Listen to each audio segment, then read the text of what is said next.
विद्यार्थियों, हम पाठ 3 का अध्ययन कर रहे थे जिसका शीर्षक है नादान दोस्त। यह एक कहानी है। इसके लेखक महान कहानीकार मुंशी प्रेमचंद जी हैं। हमने कल प्रारंभ कर दी थी इस कहानी को पढ़ना। आगे इसमें हमने देखा था कि 2 बहन भाई होते हैं, श्यामा और केशव। ठीक है, वो नादानी में कुछ उनकी नादानियों की वजह से कुछ उनसे गलतियां हो जाती हैं, उसके बारे में लेखक ने इसमें वर्णन किया है। केशव और किस तरह से चिड़िया के घोंसले को वो रोज जिज्ञासा पूर्वक देखते हैं, फिर उनके अंदर जिज्ञासा होती है उनको सुरक्षित करने की, उनके लिए दाना पानी की व्यवस्था करने की। तो उनके लिए किस तरह से व्यवस्था करनी है, वो दोनों आपस में बातें करते रहते हैं और एक दूसरे की समस्या का हल निकालते रहते हैं। क्यों? क्योंकि उनके सवालों का जवाब देने के लिए ना तो उसकी माँ के पास टाइम होता है और ना ही पिताजी के पास। माँ जो है घर के कामों में व्यस्त रहती हैं और पिताजी जो हैं हमेशा पढ़ने लिखने में व्यस्त रहते हैं। इसलिए उनकी बातों का कोई भी उनके सवालों का जवाब देने के लिए फुर्सत नहीं होती है। तो दोनों आपस में ही सवाल जवाब करते हैं और आपस में सवाल करते हैं और खुद ही उनका जवाब ढूंढ लेते हैं। तो उनके घर में एक चिड़िया का घोंसला होता है। उस घोंसले को वो रोज देखते हैं। उनको चिंता होती है कि किस तरह से वो दानों की व्यवस्था करेगी। जो उसमें अंडे दिए हुए वो कैसे होंगे, उनमें से जब बच्चे निकलेंगे तो चिड़िया कैसे उनके लिए दाने की व्यवस्था करेगी, ये चिंता व्यक्त करते हैं। फिर खुद ही जवाब ढूंढते हैं और खुद ही उनका हल निकालने की वो कोशिश करते हैं। इस तरह से वो कैसे उनके लिए टोकरी वो मतलब दाने रखता है केशव, पानी रखता है, उसके ऊपर छाया करने की व्यवस्था कैसे करेंगे, दोनों बहन भाई उसमें लगे रहते हैं। वो टोकरी लगाने की कोशिश करता है। यहाँ तक हमने इसका अध्ययन कर लिया था। अब आगे बता रहे हैं। इसमें गर्मी के दिन थे, बाबूजी दफ्तर गए हुए थे, अम्मा दोनों बच्चों को कमरे में छोड़कर खुद सो गई थी, लेकिन बच्चों की आंखों में नींद नहीं आ रही थी। अम्मा जी को बहाने के लिए मतलब बहलाने के लिए दोनों दम रोके मतलब सांस रोककर आंख बंद करके मौके का इंतजार कर रहे थे। जैसे सोने का बहाना करके वो क्या कर रहे थे, आंख बंद करके और मौके का इंतजार कर रहे थे कि कब माँ सोए और कब हम क्या करें, उन चिड़ियाओं के लिए कुछ व्यवस्था करें। जो ही मालूम हुआ कि अम्मा जी अच्छी तरह से सो गई, दोनों चुपके से उठते हैं और बहुत धीरे से दरवाजे की सिटकनी खोल करके बाहर निकल जाते हैं। दरवाजे की सिटकनी अर्थात दरवाजे की जो कुंडी है उसको बहुत धीरे से खोलते हैं जिससे आवाज़ नहीं आए, और वो दोनों बाहर निकल जाते हैं और अंडों की हिफाजत की तैयारियां होने लगी।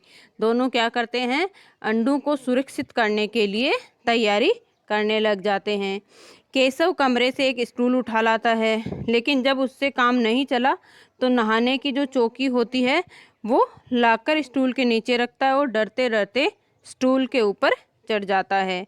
श्यामा दोनों हाथों से स्टूल पकड़े हुए थी। श्यामा क्या करती है, वो हिल रही थी स्टूल तो कहीं गिर नहीं जाए, तो अपने दोनों हाथों से स्टूल को पकड़े हुए थी और केशव उस पर चढ़ा हुआ था। स्टूल की चारों टांगें बराबर नहीं होने के कारण जिस तरफ ज़्यादा दबाव हो पाता था, जरा सा वो क्या होता था, हिल जाता था।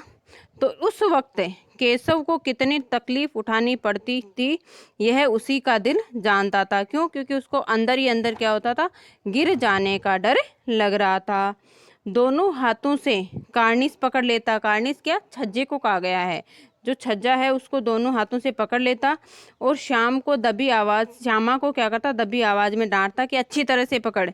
वो क्या कहता, जैसे स्टूल हिलती तो श्यामा को डांटता कि अच्छी तरह से स्टूल पकड़ ले, वरना मैं क्या करूँगा, उतर कर बहुत मारूंगा। मगर बेचारी श्यामा का दिल तो ऊपर कार्निस पर था। छज्जे के ऊपर जो बच्चे रखे हुए थे, चिड़िया का जो घोंसला बना हुआ था, उसका मन तो बार बार उसकी तरफ खींच रहा था। बार बार उसका ध्यान उधर चला जाता और उसके हाथ स्टूल से क्या पड़ जाते, ढीले पड़ जाते। केशव ने ज्यों ही कार्निस पर हाथ रखा, दोनों जो चिड़ियाएं घोंसले में बैठी हुई थी उड़ गई।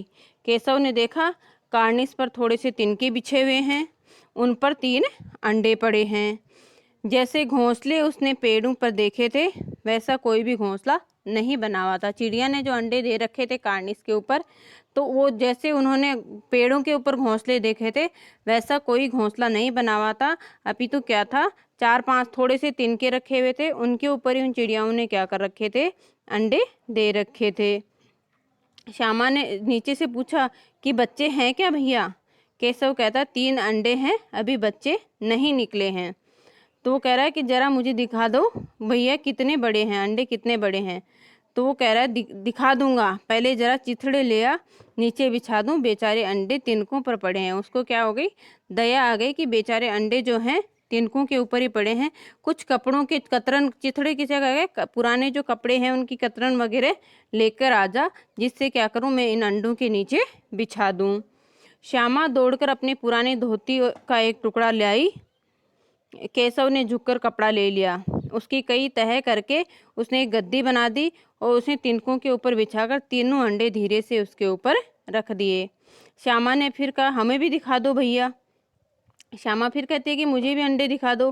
केशव क्या कहता है, दिखा दूंगा, पहले जरा वह टोकरी तो दे, उस पर छाया कर दूं।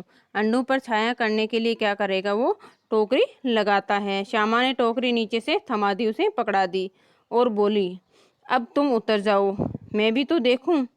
केशव ने एक टोकरी को एक टहनी से टिकाकर कहा जा दाना और पानी की प्याली ले आ, मैं उतर आऊं तो तुझे दिखा दूंगा। पहले क्या करे, दाने और पानी की प्याली भी लेकर आ जा, और जब मैं उतर जाऊंगा उसके बाद तू देख लेना। श्यामा प्याली और चावल भी लेकर आ गई।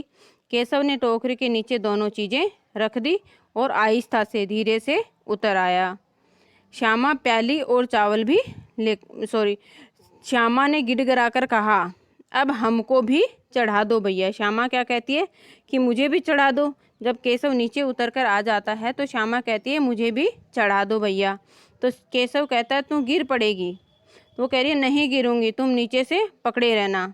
केशव कह रहा नहीं भैया, अगर तुम कहीं गिरा पड़ी तो अम्मा जी मेरी चटनी ही कर डालेंगी, अगर तुम गिर गई तो अम्मा मुझे मार करके मेरी चटनी ही बना डालेंगी, कहेंगी कि तूने ही चढ़ाया था। क्या करेगी देखकर, अब अंडे बड़े ही आराम से हैं, जब बच्चे निकलेंगे तो उनको हमें पाल लेंगे। दोनों चिड़िया बार बार कार्निस पर आती थी और बगैर बैठे ही उड़ जाती थी। जब से उन्होंने चितड़े बिछाए, छाया करी, उसके बाद से दोनों जो चिड़ियाएं हैं बार बार उस छज्जे पर आती हैं और वो बिना बैठे वहाँ पे वापस चली जाती हैं। तो केशव ने सोचा हम लोगों के डर से नहीं बैठ रही होंगी कहीं हम खड़े हैं तो स्टूल उठाकर कमरे में रखाया और चौकी जहाँ थी वहाँ पर ही केशव ने रख दी। श्यामा ने आंखों में आंसू भरकर कहा, मतलब श्यामा रोने लग गई कि मुझे तुमने दिखाया नहीं, मैं अम्मा जी से कह दूंगी। तुमने मुझे अंडे कैसे नहीं दिखाए, मैं अम्मा जी से कह दूंगी, तुम्हारी क्या कर दूंगी, मैं शिकायत कर दूंगी। तो केशव कहता है अम्मा जी से कहेगी तो बहुत मारूंगा, कह देता हूँ, उसे धमकाता है वो। तो श्यामा कहती है तो तुमने मुझे दिखाया क्यों नहीं। केशव कहता और गिर पड़ते तो 4 सर नहीं हो जाते तेरे, अर्थात सर नहीं फूट जाता। श्यामा कहती हो जाते तो हो जाते, देख लेना, मैं अम्मा जी से कह दूंगी।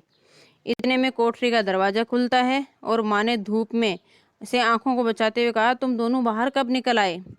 माँ उठ करके आ जाती है और माँ क्या कहती है कि तुम दोनों बाहर कब निकल आए, मैंने कहा था ना दोपहर को मत निकलना। किसने किवाड़ खोला, गेट किसने खोला। किवाड़ केशव ने खोला था। किवाड़ किसे, दरवाज़ा या गेट को बोलते हैं ना। तो किवाड़ केशव ने खोला था, लेकिन श्यामा ने माँ से ये बात नहीं बताई। उसे डर लगा कि भैया कहीं पिट जाएंगे, माँ भैया को पीट देगी। केशव दिल में कांप रहा था कि कहीं श्यामा कह नहीं दे अंडे न दिखाए थे इसलिए कहीं मेरी शिकायत नहीं कर दे।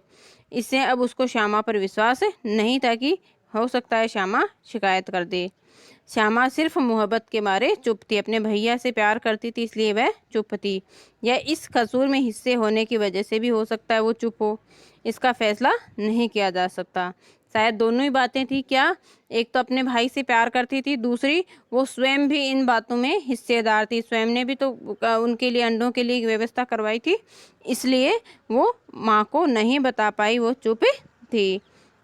माँ ने दोनों को डांट डपट कर फिर कमरे में बंद कर दिया और स्वयं धीरे धीरे उन्हें पंखा झलने लगी। गर्मी थी, धूप में बाहर निकल गए थे तो उनको डांट करके कमरे में ले आई और धीरे धीरे उन पे पंखा चलने लगी।